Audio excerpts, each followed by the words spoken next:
I took a poll on the channel asking you guys, what kind of videos do you want to see more of, what style? And there was a lot of interest in looking at disordered eating versus healthy relationship with food in different situations. What are the different thoughts? What are the different priorities? What's going on internally?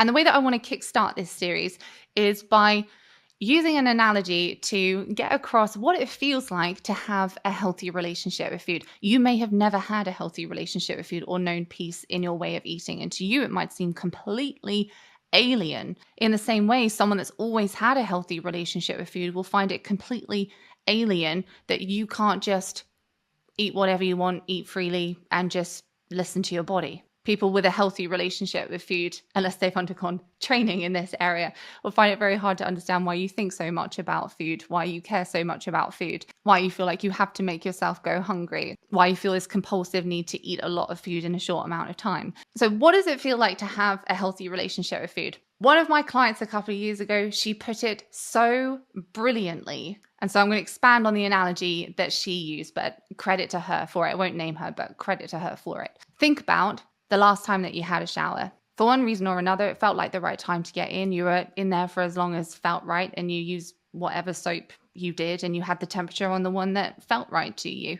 It all happened very intuitively, I'm imagining, so to speak. Now imagine someone approaching having a shower like this. Okay, what is the optimal time, the minute that I need to take a shower today? And I showered for 8 minutes yesterday, so maybe I should shower for 7 minutes today to bring that average down. And I used that soap yesterday, so maybe I should use a different soap. I don't want to be too clean this time. I don't want to overdo the length of shower either. I don't want to be in here for too long, but I also don't want to make it too quick either. And I had a slightly hotter shower yesterday, so maybe I should have a colder shower today, or maybe I should do the same thing as I did yesterday. I really want to have a warmer shower, but maybe it's better that I have a colder shower today. And what's the right kind of pressure that I should have the shower today? Should I have it at full pressure? Should I kind of do it a little bit less? Oh, but what if I want to have a shower later? Should I not have a shower now? Maybe I should wait until later, actually. And I did actually have a shower quite late last night, so maybe I shouldn't have one quite so early today. And I used that kind of shampoo a couple of days ago, and so I probably should use the other one, or maybe it's okay if I use that shampoo, but then I really don't want to run out, because then when will be the next time that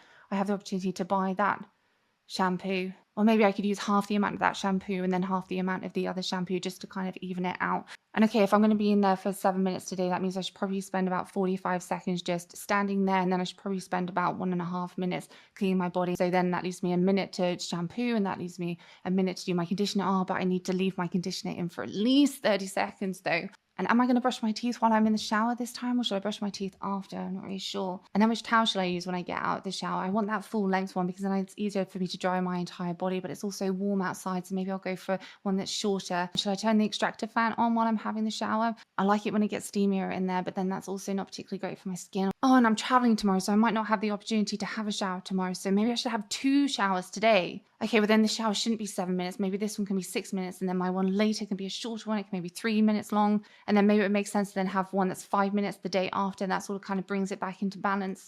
That was stressful just doing it. And you contrast that to you right now having a shower, and you just do it. You don't need a rule book. You don't need the analysis. You're not trying to optimize anything. There's nothing to do wrong. You can just do what feels right, and you trust yourself well enough to have a shower. To someone with a healthy relationship with food, making choices with food, going about their day and eating freely feels very, very similar to how you take a shower. Now, I understand this probably raises the question of why would someone, person A, be very analytical and stressed about food when person B with a healthy relationship with food isn't? I'm not going to dive deep into that in this video, because it's not really the point of this video. I have gone through that in many other videos. I'll leave some link down below if you're interested. If you're new to this channel, you're not really familiar with my work. But as the question will probably get raised, then in summary, common reasons why person A would be very stressed and analytical about food is because there's likely a lot of emotional uses of food and restriction that person B with a healthy relationship with food doesn't have. Also for person A, there's typically a lot of fears around eating in the wrong way, and that's typically stemming from either health anxiety or more commonly body image concerns and a need to try to control weight.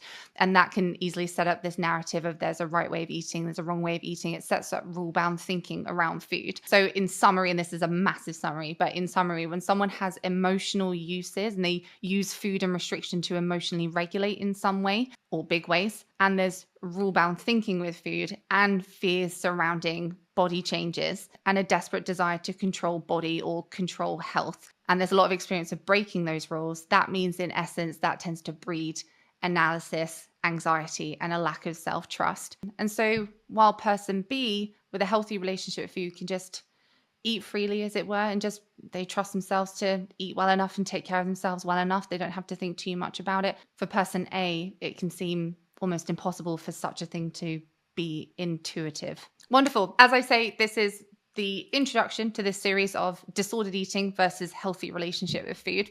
How did they show up differently in the same situation? Let me know your thoughts, comments, and video suggestions down below, and I will see you in the next one. Very excited for this series. I think it's going to be really helpful.